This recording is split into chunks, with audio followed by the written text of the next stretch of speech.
मानुष जन्म दुर्लभ है, मिले न बारंबार। तरवर से पत्ता टूट गिरे, वो बहोर न लगता डार।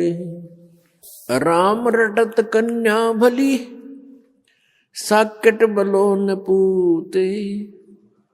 छेरी के गल में गलथना, जिसमें दूध ना मूते। राम रटत दारी दर भलो, टूटी घर की छान।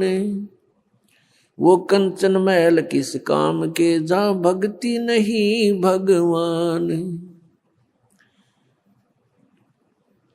राम रटत कोड़ी भलो, चू चू पड़े जो चाम। वो सुंदर शरीर किस काम का, जा मुख नहीं नाम। कबीर जिह्वा तो वाहे भली, जो रटे हरि नाम। नहीं तो काट फेंक दियो, ये मुख में भलो ना चाम। ये मानव शरीर परमात्मा ने हमें कल्याण कराने के लिए दिया है, मोक्ष प्राप्ति के लिए दिया है। इसका यथार्थ ज्ञान ना होने से हम दुरुपयोग करते रहे, केवल इससे अपने निर्वाह के लिए ही इसका प्रयोग करते रहे। जो क्रियाएं हम भक्ति को छोड़कर, सत्साधना को छोड़कर अन्य जो क्रियाएं करते हैं, वो पशु भी करते हैं, पक्षी भी करते हैं, सभी प्राणी करते हैं। तो मनुष्य में और अन्य प्राणियों में फिर भिन्नता क्या रही, क्या आवश्यकता थी इस मनुष्य जीवन की? पुण्यात्माओं, ये मनुष्य जीवन केवल ये कोठी बंगले फैक्ट्री लगाने के लिए, बनाने के लिए नहीं मिला था। परमात्मा आए स्वयं पूर्ण ब्रह्म, और बनारस में, काशी में, भारतवर्ष की पावन पृथ्वी पर 120 वर्ष तक यहां रहे। एक झोंपड़ी में, एक हट के अंदर उन्होंने अपना गुजारा किया। सारे ब्रह्मांडों के दाता, सतलोक के मालिक, सचखंड के निवासी, सर्व सुख संपन्न देश है वो सतलोक, और उसको छोड़कर अपने बच्चों के लिए, आपके लिए, हमारे लिए वो परमात्मा यहाँ आए। और उन्होंने एक ट्रायल करी, एक रिहर्सल किया, एक उदाहरण दिया, उदाहरण पेश किया उन्होंने कि यहाँ पर तुमने ऐसे रहना चाहिए। इससे अधिक यदि तुम धन जोड़ने के लिए प्रयत्न करते हो तो ये तुम्हारी अज्ञानता है। घर तो 3.5 हाथ, गणात 4.25।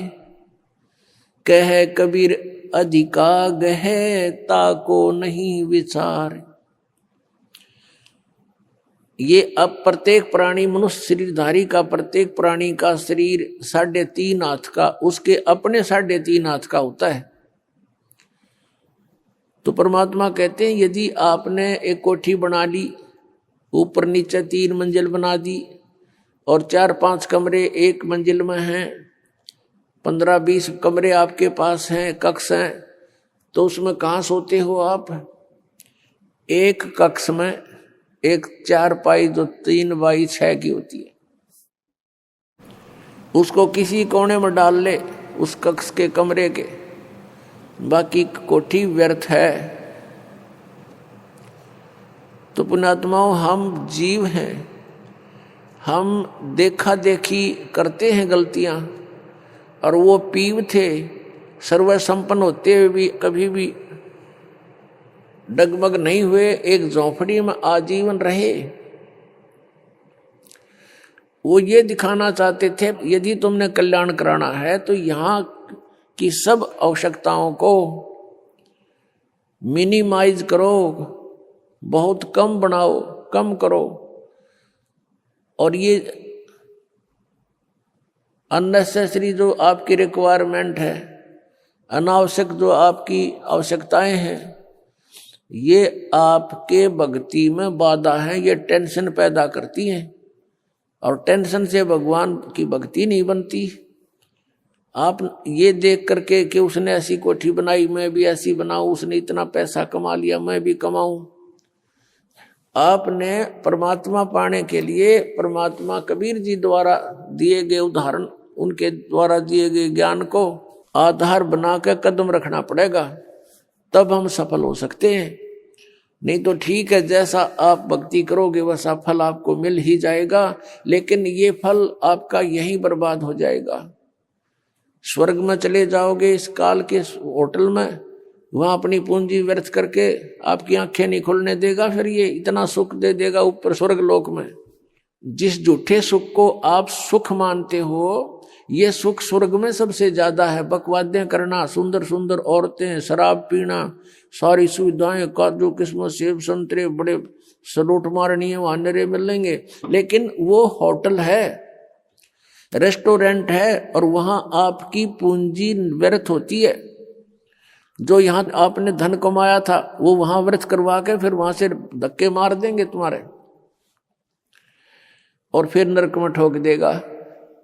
कबीर परमात्मा ने हमें ये सारा जाल काल का समझाया है। तो हमारा उद्देश्य है, यदि आप जी बरवाला आश्रम में आते हो,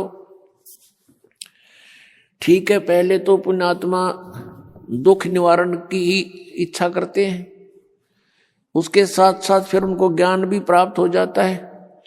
ये समर्थ परमात्मा है कबीर जी, और ये सब कुछ कर सकते हैं, आपके सर्व कष्टों का निवारण भी कर देंगे। लेकिन जब आप सुखी हो जाते हो, परमात्मा से दूर हो जाते हो, ये एक ऐसी हमारे अंदर एक बुराई है या कमी है, त्रुटि है। हम सतलोक में थे और सतलोक के अंदर हमारे को कोई असुविधा नहीं थी, सारे सुख भगवान ने दे रखे थे, कबीर परमेश्वर ने, सत्य पुरुष ने। उस सुख में हम परमात्मा को भूले थे और इस काल को चाहने लग गए थे। ये तपस्या कर रहा था खड़ा होकर के, हम भगवान को भूलकर इसको चाहने लगे। भगवान ने, परमात्मा कबीर जी ने बहुत बार हमें संकेत किया, लेकिन हम बाज नहीं आए, हम परमात्मा के दिल से उतर गए। उन्होंने हमें हृदय से रिजेक्ट कर दिया, और फिर हम इस काल के साथ यहाँ इसके लोक में आ गए। इसने तपस्या करके ये 21 ब्रह्मांड प्राप्त कर रखे हैं, और हम वैसे लटक कर आ गए इसके साथ में। अब इसने हमारे साथ वो प्रतिशोध किया है, क्योंकि इसने वहां गलती की थी। परमेश्वर कबीर जी ने इसको वहां से निकाल दिया था, निष्कासित कर दिया था, इंक्लूडिंग ऑल ब्रह्मांड, इसके सारे ब्रह्मांड दे करके बाहर निकाल दिया था 21 के 21। और हमने जो गलती की थी, हम इसकी साथ स्व इच्छा से आए थे, हम भगवान भूल गए उस सुख में, और उसके बाद कितने कैर हो रहे हमारे ऊपर। पुण्यात्माओं, ये दंत कथा मत समझना, क्योंकि आज तक आपने केवल सिंपल कथाएं सुनी है रामायण और महाभारत की, आप उनको सत्य मान रहे हो। सत्य तो है वो जिस सतर की है, वो घटना ऐसी घटी है, लेकिन ये जो कथा है ये वो अमर कथा है, अनमोल कथा है। ये वो ज्ञान है, तत्व ज्ञान, जो अभी तक किसी के पास नहीं था। परमात्मा ने कहा था, धर्मदास तो लाख दुहाई, ये मूल ज्ञान की दबार ना जाई। मूल ज्ञान बाहर जो पर ही, बिजली पीढ़ी हंसनी तरही। मूल ज्ञान तब तक छुपाई जब तक ये द्वादश पंथ ना मिट जाए। तो पुण्यात्माओं, आप जी ये ना सोचना कि वैसे कथाएं हैं, ये सच्ची कथाएं हैं, हम वहां रहते थे, हम यहाँ के नहीं है। आज आप विचार भी करना चाहिए, जोर देना चाहिए बुद्धि पर, क्योंकि काल ने इतना प्रेशर बना रखा है कि जीव इतनी देर सोच नहीं सकता। उसी समय इसको कोई समस्या याद आ जाती है, कोई और बकवाद याद आ जाती है, इस तरह भूल जाता तो हट जाता है ये मन वहां से। तो हमने इस बात को गहराई से सोचना पड़ेगा। आज आप समझते हो मुझे सब सुख है, पुत्र हैं, पुत्रियां हैं, उनके भी संतान हो गई है, बढ़िया मकान है, खूब बढ़िया व्यवस्था है, और कल मृत्यु हो जाती है आपके पुत्र की, टक्कर मार कर रो रहा प्राणी, आपकी मृत्यु हो जाती है, तो आपका क्या है यहाँ पर? तो पुण्यात्माओं, इसको गहराई से सोचना पड़ेगा, तभी ये ज्ञान समझ में आओगा। यदि आप बरवाला आश्रम में आते हो तो मोक्ष को उद्देश्य मान कराना, केवल यहाँ संकट निवारण के लिए ही नहीं, यहाँ कोई झाड़े लाने वाली व्यवस्था नहीं है। यहाँ पर मोक्ष उद्देश्य मानकर आना, फिर आपको सर्व सुख होगा और उस सुख में फिर आप भूल ना जाना परमात्मा को पुनः। इसलिए ये याद दिलाई जाती है कि हम कहाँ मार खाते हैं, काल का दाव कहाँ लगता है। तो परमात्मा ने हमें याद दिलाया आकर के कि ये मानव शरीर जो आपको मिला है, इसका मूल उद्देश्य भक्ति करके परमात्मा पाना है। अन्यथा क्या बताते हैं, जीव्या तो वाए भली जो रटे हरि नाम, नहीं तो काट के फेंक दियो ये मुख में भलो ना चाम। परमात्मा कहते हैं जीव, ये जीव्या तो वाए अच्छी, इसका सदुपयोग यही है कि इसे भगवान के गुण गावे, परमात्मा की नाम जपे। यदि भक्ति नहीं करता है प्राणी, तो कितनी उपमा दी है परमात्मा ने